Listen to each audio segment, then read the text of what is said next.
Kottumee qoraan naafalati.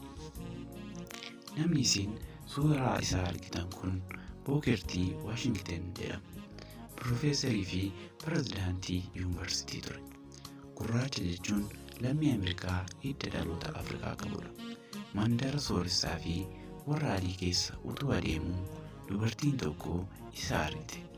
Akkuma warra gurraacha biraa hojjechiifataa turte isa kanas waamtee kottuu qoraan naa falaximee qarshiin siif kenna jette.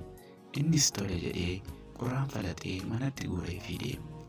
Booda mucaan ollaa ishee tokko Booker T. Washington ta'uusaa bartee dubartii sanatti himte. Dubartittiinis biiroo isaa deemtee dhiifama gaafatte. Akka qaanoftes itti himte. Inni garuu homaa hin cinqamiin gaafa sanaa yeroo hin qaban ture waan ta'eef si gargaara jechuudhaan deebiseef.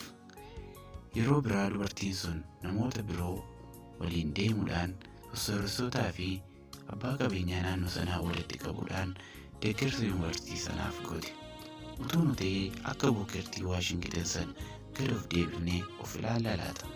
Eenyu akkan ta'e utuu beektee kana nan gaafatu turte jennee aariidhaan nama sana ofirraa deebifna turre.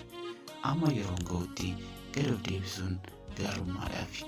Yeroonuu afaan qabaa hin dubbata waan ta'eef.